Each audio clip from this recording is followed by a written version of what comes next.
on the air with a very emotional scene in court. A mother describing through sobs the moment she realized she was losing her son, with the former police officer who killed him watching in person in the courtroom. That's happening in the trial of Kim Potter, and we're live there with that, plus how prosecutors are laying out their case against her so far. And the Capitol Hill debut for Instagram's CEO getting a little bit bumpy, with senators demanding answers on how to keep teens safe online. So what's actually going to get done? Plus, the murder case I know you've heard about even a couple decades later. Scott Peterson, convicted of murdering his pregnant wife, Laci. Today, her family speaking to him face-to-face at a new hearing. But you know who we didn't hear from? Peterson himself. We'll talk about why. And 2 shots just might not be enough to totally neutralize this new COVID variant. But there is good news. A booster might do the trick. What Dr. Anthony Fauci is saying is the president's vaccine mandate faces a threat from his own party. Speaking of party, Boris Johnson's in trouble for what his staff threw last year with new video showing top officials breaking lockdown rules at 10 Downing Street. The British PM taking some heat because he can't get his story straight. We'll explain next. Excuse me, I'm Hallie. Clearly I got a cough tonight, but we're talking about something pretty serious as we come on the air. Today, the mother of Daunte Wright was so emotional on the stand, she was hardly even able to finish her testimony. She was the prosecution's first witness in the trial of Kim Potter, the former officer charged with manslaughter, who said she meant to pull her taser, not her gun, when she fired at Wright. His mom, Katie Bryant, describing what happened the day her son was killed, explaining she was on the phone with him. He'd called to tell her he was pulled over because of an air freshener hanging from his rearview mirror, which Minnesota doesn't allow. He'd been on his way to get his car washed, and his mom described the conversation she could hear on the other end of the phone between Daunte and the police officers. Then the phone line went dead. In a panic, she kept calling back. And then a female answered the phone because it was FaceTime. She was screaming. And I was like, what's wrong? And she said that they shot him. And she faced the phone towards the driver's seat. And my son was laying there.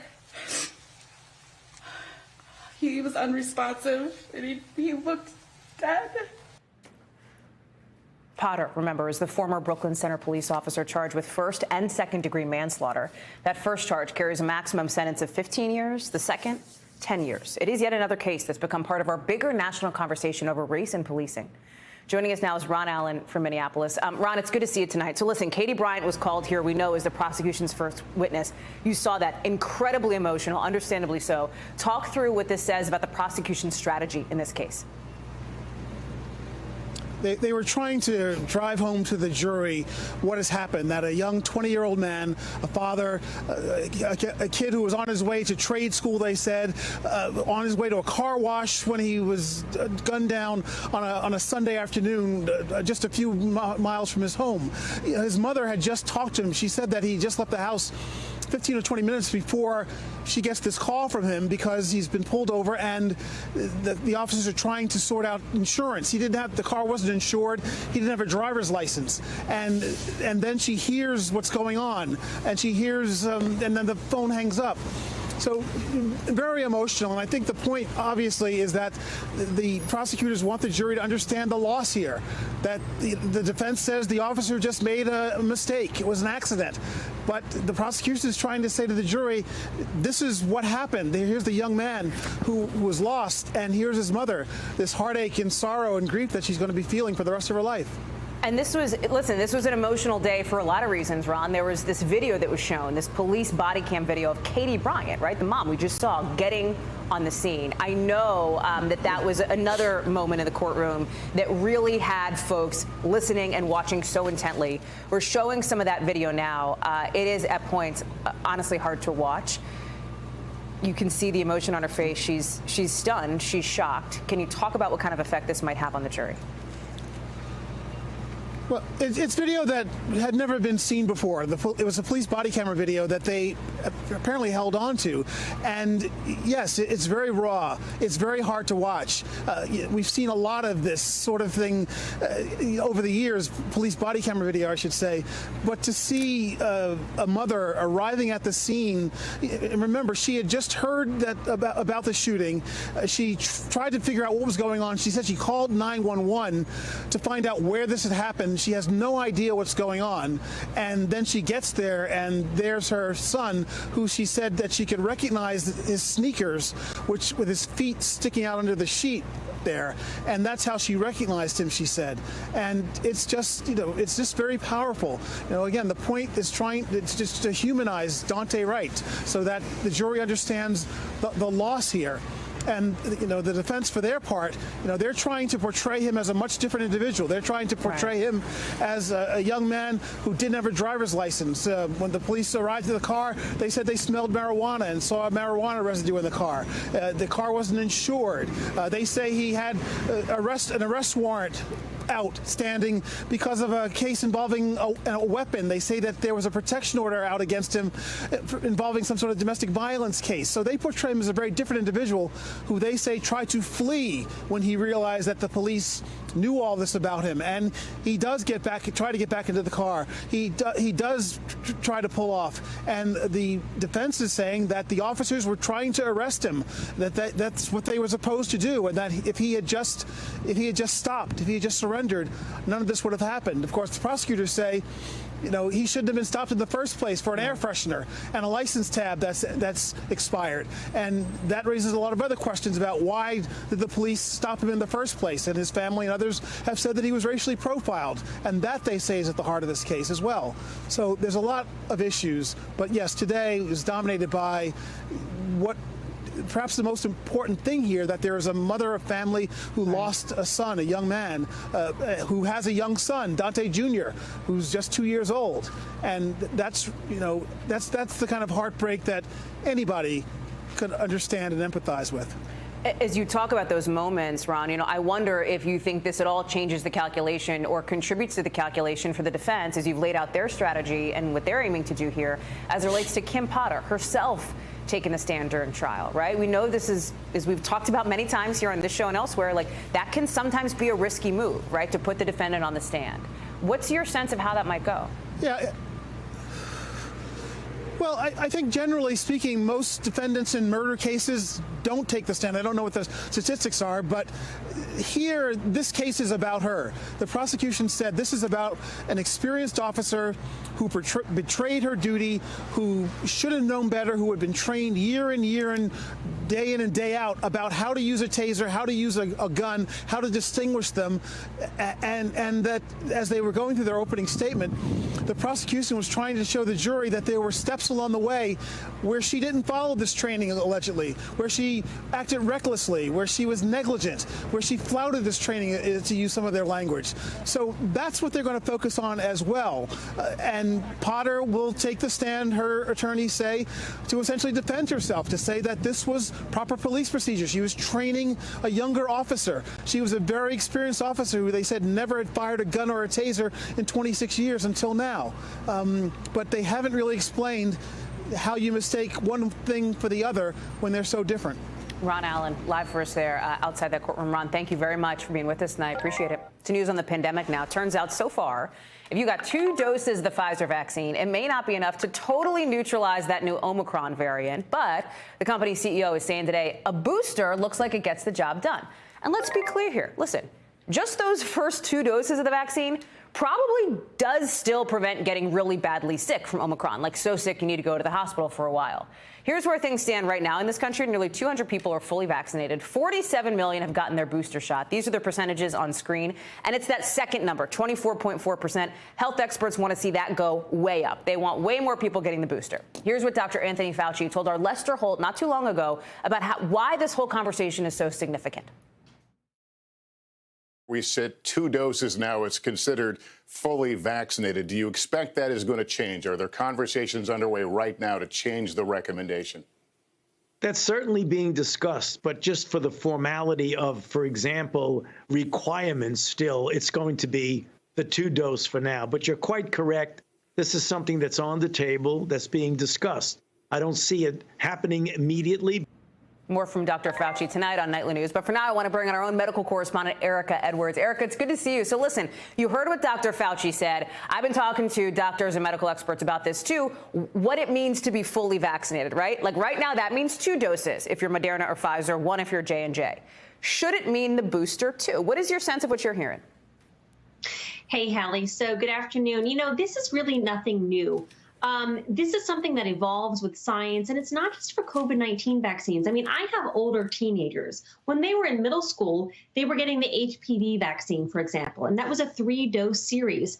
So far, science has evolved, and now it's a 2-dose series. So, you know, of course, this is different. This is a new virus. This is something that's emerging. This is something that scientists are really learning in real time. So it's really up to us to be sort of patient, even though it's sort of maddening at some point, to let the science sort of take its course. Of course, Pfizer today, as you mentioned, said that the 3 doses of its vaccine are enough to neutralize that Omicron variant strain of the virus. You know, the doctors I'm talking with are really saying, you know, let's be patient. We don't really know yet, you know, how many doses will ultimately be effective. They say when it's your turn to get a first, a second, or third dose, get it. Because so far, there's really no safety reason not to do that, Hallie. With this news, are the White House or the CDC thinking of changing this timeline now for when people should get boosted? In other words, the guidance has been wait 6 months, then go boost away, right? Is that too long, 6 months?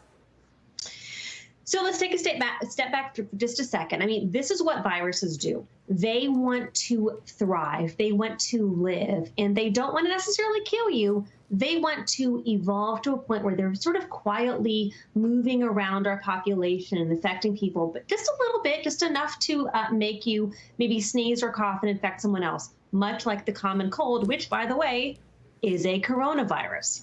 Now, that said, doctors say that, you know, yeah, if we wait too long, if we wait 6 months with this new version of the coronavirus, SARS-CoV-2, it may be too late. And because of that, that's because really we don't want it to mutate any more.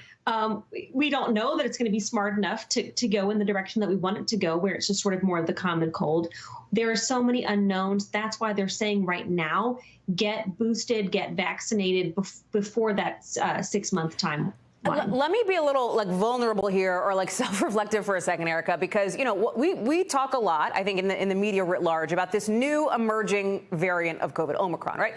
It is worthy of news coverage. Also worthy of news coverage, it seems to me, is the Delta variant. It is hammering us right now. It's responsible for 99% of cases right now. It seems like we don't even have a handle on Delta, and yet there's so much attention on Omicron, right? When you look at what's happening in Michigan, Ohio, Indiana, Pennsylvania, et cetera, hospitalizations are up. That's what's driving these numbers nationally. Is our focus where it needs to be here? Or do you think that we, you know, as a nation, the health apparatus of this country can walk and chew gum, i.e. deal with Omicron and Delta at the same time? Hallie, I cannot walk and chew gum, but I will say this, that you are exactly right. The Delta variant is still by far leading the number of infections here in the U.S. and really worldwide. But let's be frank. I mean, whether it's called Delta or Alpha or Beta or Omicron or whatever, this is still COVID-19, right? This is still a virus that spread through respiratory droplets. This is still a reason that we need to cough in our sleeve or wash our hands or be vaccinated or wear masks or, you know, keep physical distance between strangers when you go into the grocery store. You know, the advice still holds, even though it's a new variant and maybe we will get another one. The old advice still holds. Do all of that, those same things that we've been hearing about all along to try to really put a damper on this virus. Thank you, ERIKA, for being with us. It is good, common sense reporting and analysis and suggestions. Thank you. You know, when we talk about vaccines, part of that conversation involves vaccine mandates, right? And now the fight over vaccine mandates is playing out on 3 different fronts tonight. The courts, the court of public opinion, and the Capitol, probably in the next hour. So let's start there on Capitol Hill, where sometime fairly soon, as you look at this gorgeous shot of the sunset over the dome tonight here in D.C., we expect to see the Senate vote to try and spike President Biden's rule that private companies with 100 or more employees mandate the vaccine or else have those employees get tested every week. And here's the thing. It's probably going to pass. Democrats Joe Manchin of West Virginia, Jon Tester of Montana, those guys right there, they're suggesting they're going to cross the aisle to vote with Republicans to block this thing. Then there's what's happening in the courts, right? With this federal judge, as we've talked about, hitting pause on the administration's plan to mandate the shots for federal contractors, saying it probably was an overreach. Then in the court of public opinion, kind of a mixed bag. If you ask people generally about vaccine requirements, like NBC News recently did, about half of them oppose it.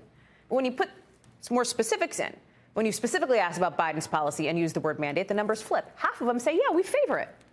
Mike MEMOLI is at the White House with more on this. So, Mike, this is interesting, right? Let me start a little bit big picture with you. We've seen pushback from a couple of moderate Democrats, as we've talked about, Senators Manchin and Tester, but we're also seeing some interesting pushback from Michigan's governor, Gretchen Whitmer, who is, you know, an ally of President Biden big time. The Detroit Free Press reporting, she said, I know that if mandate happens on the state level, we're going to lose state employees. That's why I haven't yet proposed a mandate at the state level.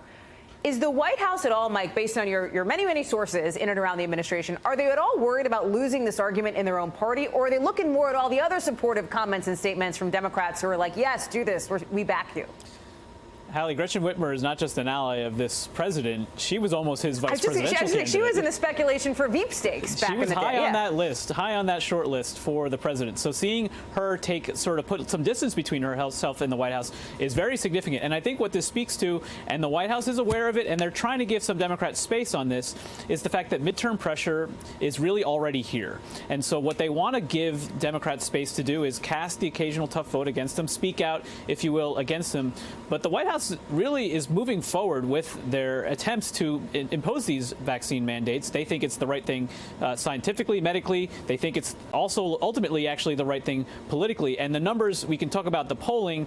You showed some of the vaccine statistics earlier, and I want to highlight the voting age statistics for fully vaccinated Americans. Right now, it's at 72%. This is a White House that thinks it really tries to crowd out the noise and keep its focus on where they think most Americans, especially those who aren't as loud and vocal in our politics, are. And they think ultimately they're doing the right thing, as most Americans feel. But we know midterms are all about the base, and that's what's happening right now. So I asked this not just because I want an excuse to take another beautiful live look at the Capitol as the sun is setting here in Washington, but because there's action there, right? We know the Senate has taken up this potential resolution that would, you know, try to block this vaccine mandate that the president and his team want to put in place. But Mike, you know, it's probably going to go nowhere, right? It'll probably get through the Senate. We think that'll happen. We'll almost certainly die in the House. And then even if it doesn't, President Biden told you and our team that, or the White House did, that he's going to veto it, right? How is that anything more than optics here? Why are some of these senators, particularly on the Democratic side, working to take this stand? Is it about that base, as you say? Yeah. Listen, the White House looks pretty good this time of night, too, so I got to stick up for my side of Pennsylvania Avenue. You have a beautiful live shot, too, sweetie.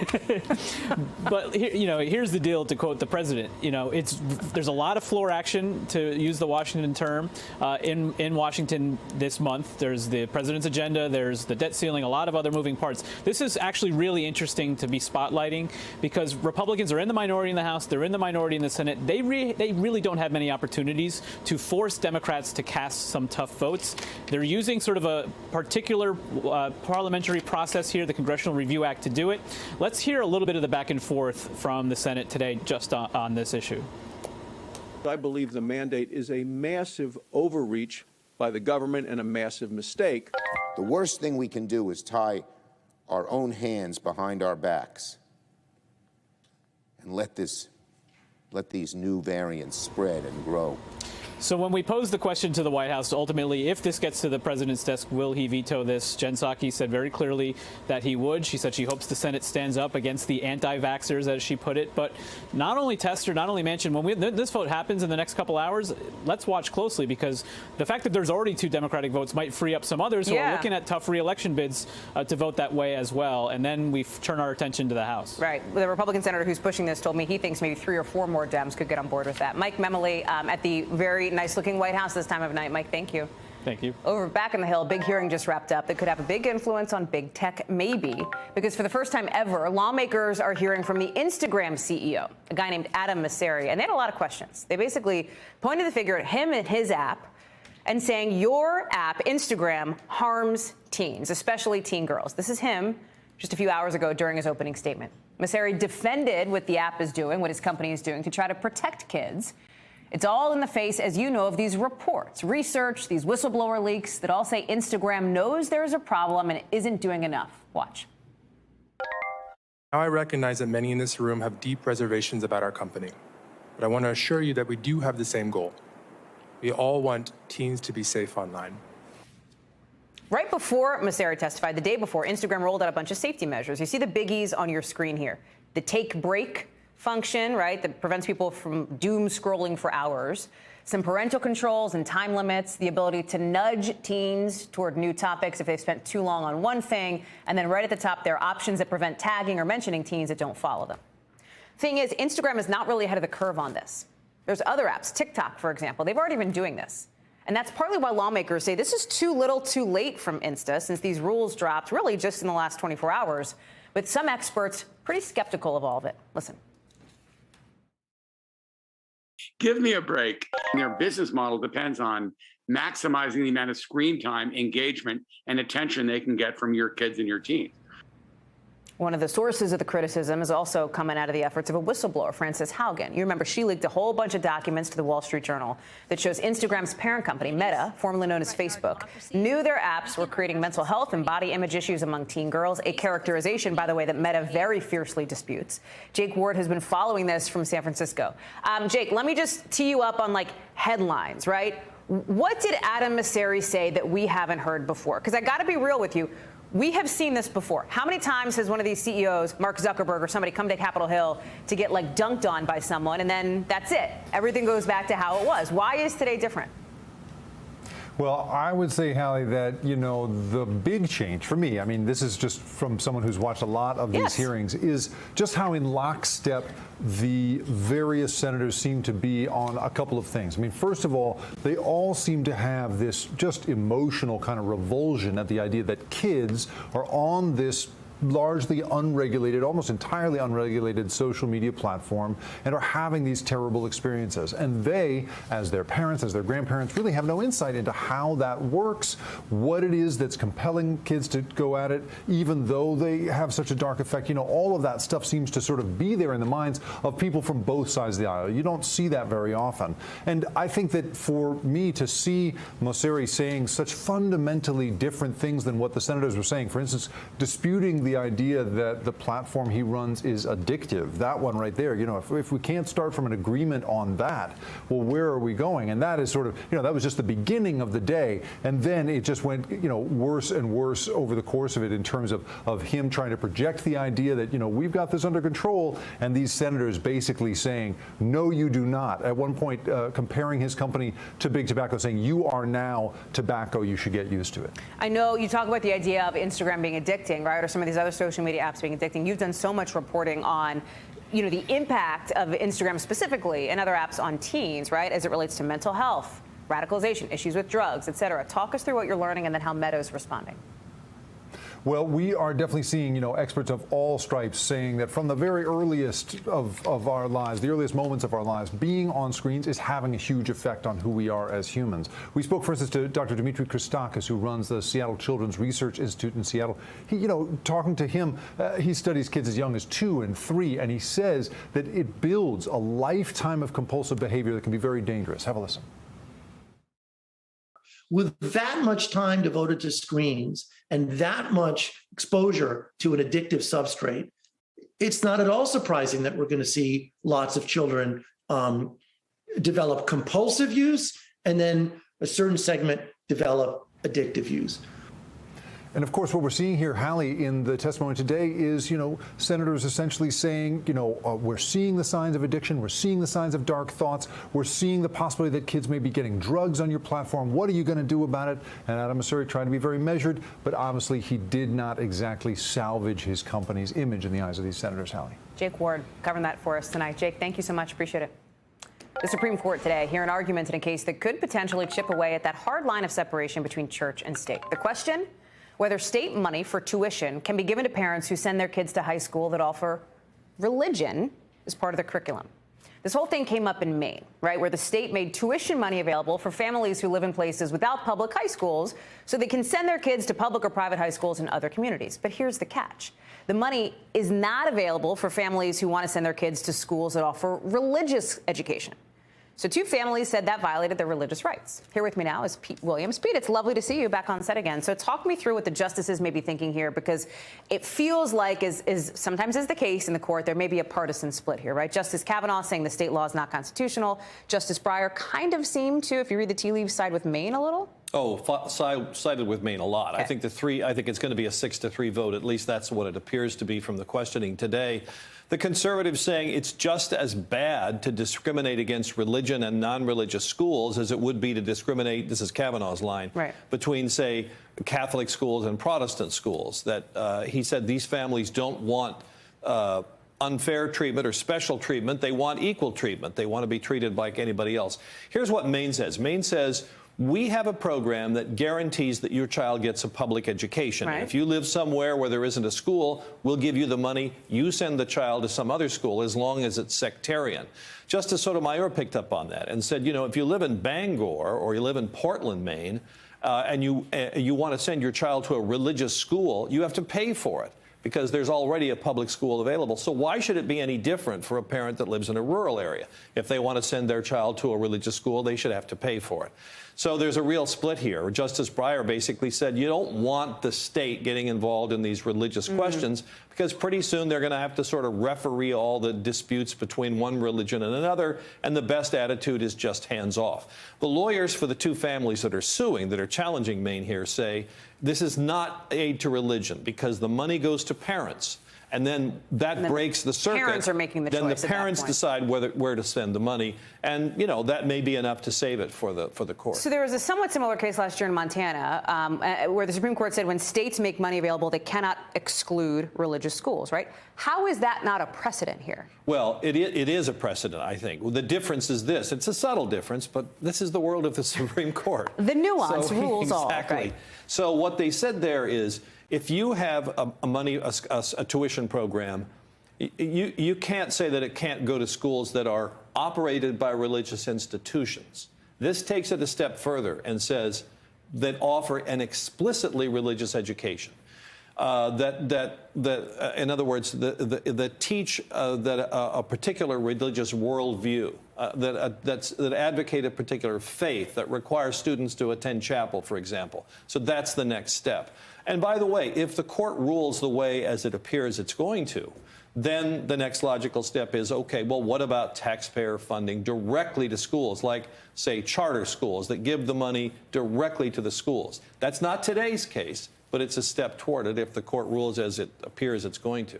We'll be watching for that, and when that comes down, I know you'll be all over it. Pete Williams, thank you for trekking to our studio tonight. Appreciate it. You bet. We have learned tonight a little bit of breaking news here from Pete Williams, actually reporting it, that Mark Meadows is filing a civil rights lawsuit against Speaker Nancy Pelosi and every single member of the January 6th House Select Committee. It comes after we learned earlier today the former White House Chief of Staff is probably, it seems, going to face some criminal contempt charges. That's because the committee has put out this letter today saying they have no choice but to move ahead with charges against him because he now is no longer cooperating with their investigation. For his part, Meadows says the committee was planning to ask him about things he considers executive privilege. I spoke with one of the committee members, Congressman Adam Schiff, not too long ago, who laid some stuff out on the timeline here. Watch.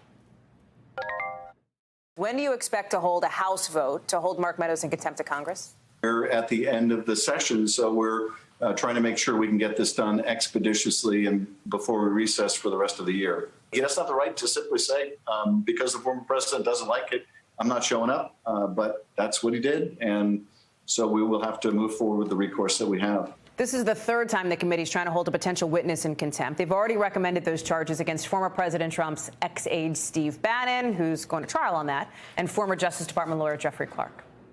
Coming up on the show, after spending years on death row, Scott Peterson, remember him, back in court today. He was convicted in 2002 of killing his wife and their unborn baby in a high-profile case that shocked the nation. So how did this land back in the headlines almost 20 years later? We've got that coming up.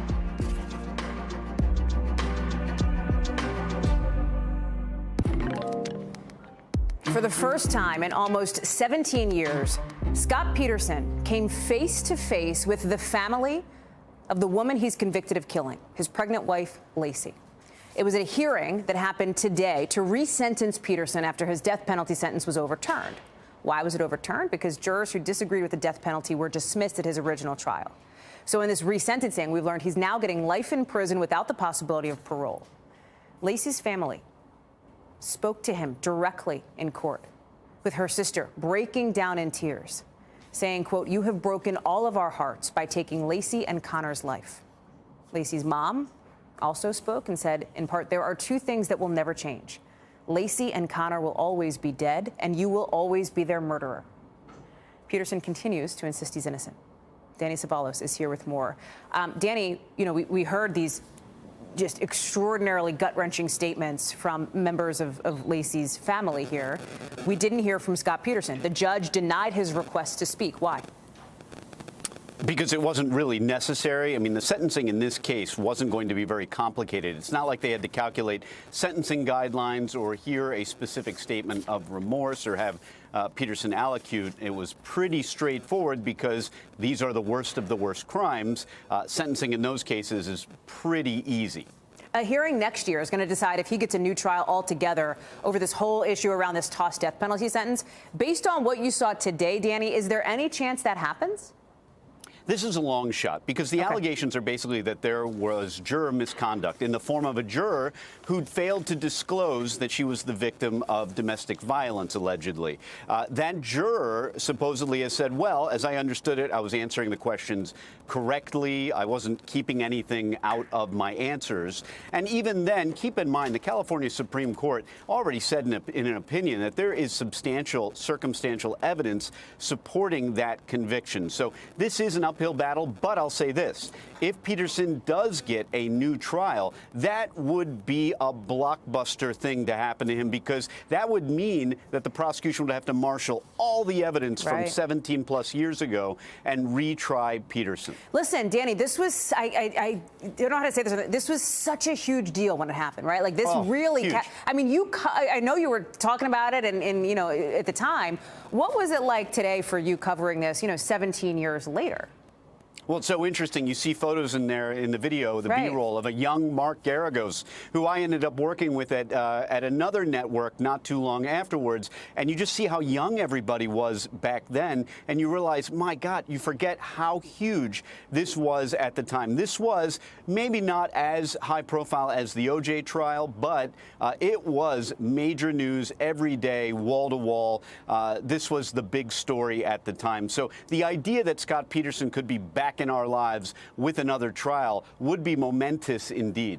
Danny Ceballos, thank you so much for being with us on that. Appreciate it.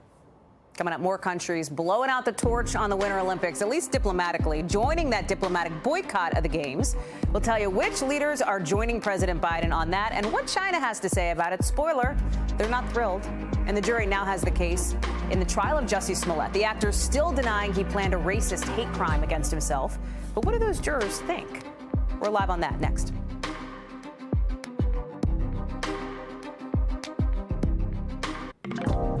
Remember how we told you about the man who was detained yesterday in connection to the killing of journalist Jamal Khashoggi? Turns out he's been released. Police say they got the wrong guy. We've got more details on how in the world that happened in a bit. But first, let's get you over to the 5 things our team thinks you should know about tonight. Number 1, Australia, Canada, the UK, all joining the U.S. now in that diplomatic boycott of the Beijing Olympics coming up. They say it's because of these human rights abuses in China. They're not sending any government officials to the Games, although, as you know, the athletes from those countries will still be able to compete. Number 2, Germany has a new leader as of today for the first time in 16 years. Olaf Scholz will fill the shoes of Angela Merkel, who's retiring. Scholz's new center-left government hopes to fight climate change, do more with renewable energy, and then make it easier to become a German citizen. Number 3, police in Alabama are looking into the mysterious death of former NFL player Glenn Foster Jr. Foster used to play for the New Orleans Saints, and he died in police custody Monday. We don't know how or why yet, but records show he was first taken into custody over the weekend when he was booked on some counts of reckless endangerment and resisting arrest. Number 4, one medical illustrator is combining his passion for art and medicine to show Black people in images for textbooks. Chidiberry Ibe is an aspiring neurosurgeon and says most of the textbooks he's seen only show white skin, white bodies. But look at this. Look at these images. He's hoping that these drawings that have gone viral all across social media will inspire Black medical students to become more engaged in their field. And number 5, wildlife officials in Florida are going to have to use a conveyor belt to deliver food like lettuce and cabbage and other greens to more than 1,000 manatees. Why are they using a conveyor belt to put salad out to these animals? Because of man-made pollution. These manatees are starving. They've struggled to survive with humans for a long time. But here's the thing. Officials say feeding the aquatic animals is actually illegal on your own. Let the professionals do it. The jury now has the case after Jussie Smollett's defense attorney made his final play in court today, saying that this claim that the actor lied about an alleged hate crime attack in Chicago in January of 2019 don't hold up. In closing argument, Smollett's attorney is trying to hang his case on the fact that Smollett wouldn't be, quote, dumb enough to go into Obama's city and pretend Trump supporters were running around. This is a reference to the MAGA hats that were supposedly being worn. In their testimony last week, one of the brothers, one of the alleged attackers, said Smollett told them to buy red hats and shout, "This is MAGA country." So, did Jussie Smollett plan his own attack, or was he set up by these two brothers who allegedly carried it out? That question is up to the jury now. Smollett's facing 6 counts of a low-level felony for making what prosecutors call a false police report about the alleged attack. Megan Fitzgerald is in Chicago following this one for us. So we talked about the defense's argument, Megan. The prosecution, right, for their part, the special prosecutor in closing said Smollett lacked any credibility whatsoever. That's a quote, and accused him of lying directly to jurors. How did that play in the room? Yeah, so, we saw the prosecution really just going after Jussie Smollett, who took the witness stand and testified for several hours over the course of 2 days, really going in and trying to poke holes in his story, saying that, he really didn't want police to get to the bottom of this case. He didn't cooperate fully, saying that he didn't submit his DNA to police. He wouldn't turn over his cell phone to police as part of this investigation. And then also that in the days leading up to this attack, Smollett had told police that he received this racist phone call, and police wanted to dig a little deeper to see if there was a connection between that phone call and this alleged attack that took place, but that Jussie Smollett wouldn't allow them to dig deeper. And so police took the stand and said, listen, they've not seen anything like this before. When someone is really a victim of a crime, they cooperate with police. They give them what they need to try and get to the bottom of this. So that is really what we saw the prosecution sort of going in today to try and, paint their case, Hallie. So prosecution's doing that. Defense is trying to say this is like a house of cards, right? They're saying, hey, one of the brothers said, I don't recall, a whole bunch of times. They're trying to say the prosecution's case falls apart. But how specifically? Like, what else are they pointing to on that front? The defense really just going in on these brothers, trying to go after their credibility, saying that they are liars, saying that they are criminals. When they were questioned, they said, "I don't recall," as you mentioned several times, and saying that this is a reason for them to believe that they're not telling the truth. But we also saw the defense going after the police and saying that their investigation was not done properly and thoroughly, and saying that it was shoddy police work. Even referring to a police officer who said that Jussie Smollett had lied, but then pointed to the police report that this officer wrote, saying that he's always been consistent in his story. So really making the case here and turning to jurors and saying, look, if you find out our defendant here, you should find him not guilty. Hallie. Megan Fitzgerald, live for us there in Chicago. Megan, thank you. Appreciate it. I know you're on jury watch, verdicts watch. We'll keep an eye out for that. You know how we told you about the man arrested in Paris Tuesday in connection with the murder of Washington Post journalist Jamal Khashoggi? Turns out it was a case of mistaken identity. French police say he wasn't the wanted guy after all. They released him. Apparently, the Saudi man's name matched the name of somebody else listed under a 2019 Turkish arrest warrant. The journalist's murder inside the Saudi consulate in Istanbul led the CIA to conclude it was the Saudi crown prince who ordered the hit. The Saudis, of course, deny that he was involved in Khashoggi's death. They say they've already punished everybody involved in his murder. Turning now to some other news tonight, something that can prevent a drug overdose and literally save your life. But it is not even legal still in some states. We'll talk about the efforts to try to decriminalize fentanyl drug strips to help fight overdose deaths in the country. Zinkley Esenwa has that in tonight's original.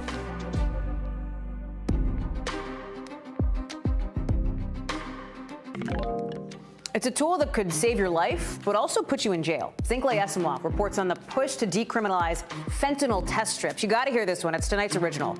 But first, NBC News covers hundreds of stories every day. And because you couldn't possibly read or watch or listen to them all, our bureau teams have done it for you. This is what they tell us is going down in their regions in a segment we call The Local. And tonight we're going big with 3 from our Northeast Bureau. Frank Salamone, Our Northeast Bureau Chief, this one's for you. Animal control officials say a Good Samaritan in Massachusetts took the lead to snag an alligator out of the Westfield River in that state, and that both the gator and the person are safe. Look at some of this video here. Apparently they think the gator was a pet that was let go into the water. Then there was this crazy scene outside the Fox News building overnight. Have you seen this video? That huge Christmas tree, right? They did a whole lighting and everything, set on fire. It happened not too long after midnight. People are running away from it. You can see the flames, you can see the smoke. It's a 50-foot tree. I mean, that's not nothing, right? Police have arrested the person they think is responsible for this, who faces some charges, including, of course, arson, criminal trespass. Luckily, nobody was hurt. Starbucks workers in Buffalo are deciding whether or not they want to join a union. Keep in mind, Starbucks hasn't seen its workers unionize yet. It fought off some of these organizing pushes in New York City and in Philly before the election ends today. We'll find out tomorrow if Starbucks managed to hold them off a third time or if there will be a union. We want to bring it out. Today's original in-depth reporting on a topic that we've been watching here. With drug overdose deaths going up in the United States, we've told you about that. There's this new announcement today from the Biden administration to hopefully bring that number down. And part of the plan involves giving federal money to tools like fentanyl test strips. The CDC started distributing that money back in April. These are little strips of paper. They're quick, they're easy to use. They can help detect if there's fentanyl laced into a drug before somebody takes that drug, right? But in some states, using these kinds of test strips could land you behind bars because they're considered paraphernalia. Zincle Esimwa went to one of the biggest open-air drug markets in the country to learn more about how fentanyl test strips are being used and why they're so important. We insert this white end into the cooker up to the blue line. About how long does it take for folks to get results? Within a couple of minutes. There's a tool that can be used to detect if a drug has been contaminated with fentanyl.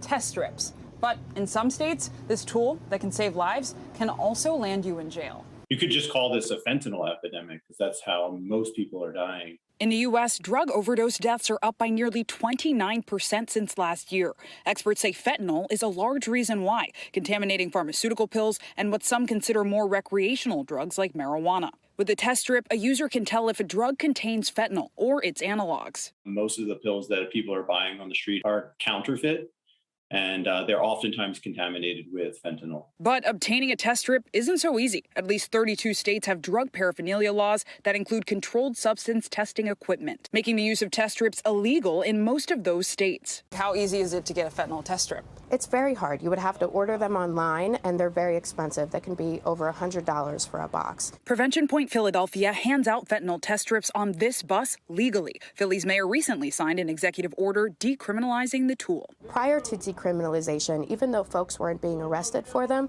there were very few places that would distribute fentanyl testing strips. The nonprofit supplies the strips for free with bilingual info sheets and overdose reversal kits, including Narcan, which reverses opioid overdose. So talk to me about this mobile overdose surge bus.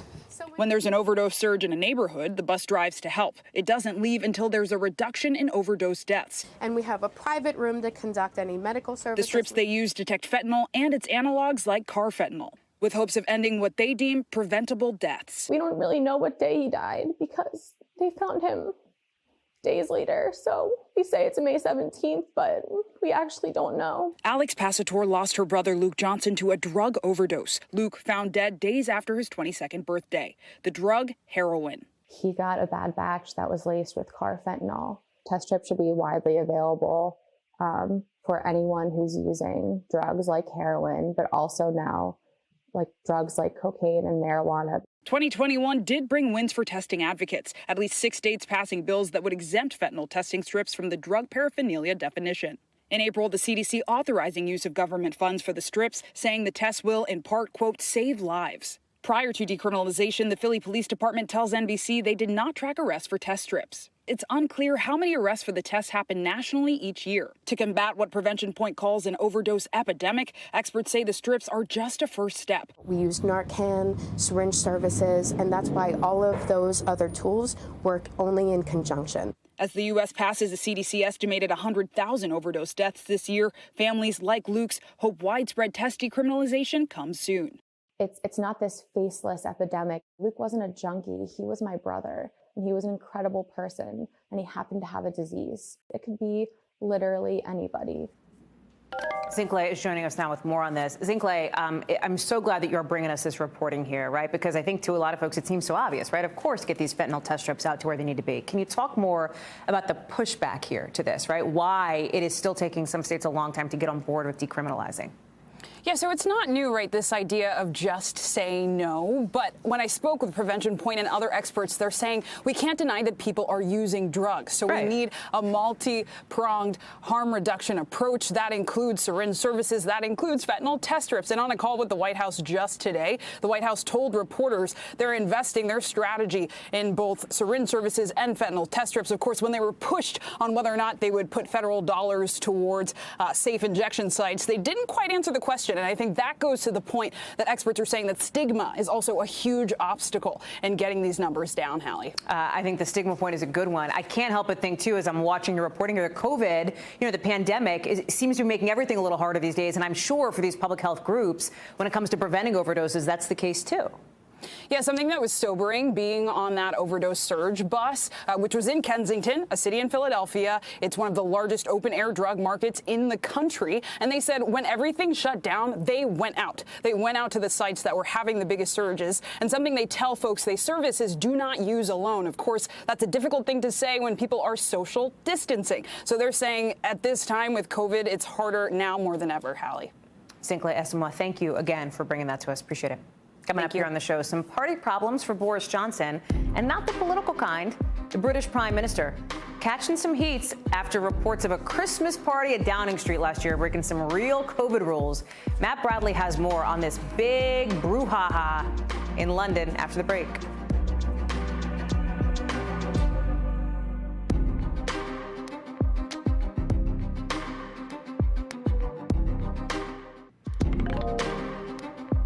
Father Time comes for everyone in the sports world. Bodies break down. Injuries are inevitable. And right now, some of the biggest stars of the last couple decades are trying to make one last push at glory. Today, Tiger Woods says he's going to get back out on the tour. He's going to show up at a tournament next week. A ton of questions, right? You remember this, about whether Tiger Woods, who's 45 years old, can make a comeback after that car crash, those injuries he had. He says he's excited to try to close out this trying year, especially because he's going to compete with his 12-year-old son, Charlie. But Serena Williams, she's 40. She says she's, quote, not where she needs to be physically to compete at this year's Australian Open. She's been nursing this hamstring injury since Wimbledon last year. That's going to keep Williams stuck on 23 Grand Slam singles. It's huge. That's amazing. That's almost a record, right? She's just one shy of the all-time, which is still held by Australia's Margaret Court. For Prime Minister Boris Johnson now, a sort of nightmare before Christmas. His staff reportedly broke some of these lockdown rules by holding a party last year at the height of COVID, when the government had put in place COVID restrictions, right? Banning parties exactly like the one that these people reportedly had. They supposedly had some snacks, they drank some wine, they did a little, gift exchange at 10 Downing Street. All of this was happening as thousands of people were dying from COVID. Others were stuck inside because of these restrictions. Remember, this happened last year, but it's coming to light now because of what you are seeing right here, right? This newly leaked video showing Allegra Stratton, who was at the time Mr. Johnson's press secretary, at a rehearsal for a news conference, cracking jokes about this alleged party. Matt Bradley is covering the story in London tonight. And Matt, I have to tell you, this is like where you are. This is pretty big news, right? Because people are upset. It's not like a little. It's like a do as I say, not as I do kind of thing, right? The government applying one set of rules for itself and another for everybody else. Yeah, I mean, it's made a big splash here. It really has hit back at a lot of the charges of elitism that the government has taken, that, Boris Johnson comes from this old boys club. All of this is kind of dovetailing with that. And it's not just the hypocrisy. It really kind of makes this whole crowd look like a bunch of teenagers who had a party and they got busted by their parents. And they're all fumbling to kind of make excuses and try to catch up for it. So I'm going to show you what was said. And just to clarify, this looks like a press conference because it's actually a mock press conference. So Allegra Stratton, who's the government spokesperson, right, gave a tearful departure today when she resigned. She was practicing to give what was supposed to be like U.S. White House style daily briefings. That was the idea. So she was up there being recorded and taking mock questions from her colleagues, and this is what happened. Would the Prime Minister condone having a Christmas? What's the answer? I don't know. It wasn't a party, it was cheese and wine. Just be clear, it's not. Is cheese and wine all right? No. It was a business meeting. I'm joking. It is recorded. His fictional party was a business meeting. And it was not socially distanced. So now, I mean, what you're hearing, the woman who was just there, that's Allegra Stratton. She just resigned today. But again, this is amidst all this swelling outrage. Boris Johnson saying he was not at the party. It wasn't actually a party. It was more like a business meeting. All of this sounds like an invasion. I'm so sorry. And I need you to. Social media. Nope, wait. Yeah. Matt. So Boris, the Prime Minister apologizes, right? Says he wasn't at the party. Then he says there's no party. He apologized today. That's right. Help me understand this, right? Like, you can't, if there's no party, you can't be, like, I don't get this. Again, this is what makes everybody, it sounds like there's a bunch of teenagers who are trying to get out of, through a party and are trying to get out of it, But like, that's not even, I mean, I get that analogy, Matt, but like this, it was partying when they weren't supposed to. It was like teenagers throwing up, I'm not even gonna beat this analogy, but like, this was during the pandemic when the government was saying, don't do this, right? And like, and at the same time, they were dealing with this massive, disease that was, affecting so many people in the UK. Not only that, but only days later after the supposed party took place, Boris Johnson became the prime minister who stole Christmas. He announced basically that he was shutting down Christmas nationwide, that you wouldn't be able to see your families, and that's why in the last couple of days, and that's what led to this resignation of Ms. Stratton. There were all these, horrible stories of people who didn't go to their parents' funerals, who couldn't see their loved ones dying in their hospital beds, and meanwhile, these people who were at, and it wasn't number 10, actually it was the offices at number 9 next door, they were partying it up, and this has obviously caused a lot of outrage, and it probably would in the States. I appreciate that, Matt. Number 9 Downing Street. It's an important correction. Thank you very much. I'm glad to have you bring us this story. Thank you, sir. That's a wrap for us this hour. Appreciate you watching. More Hallie Jackson now here for you tomorrow. Same time, same place. Coverage picks up right now.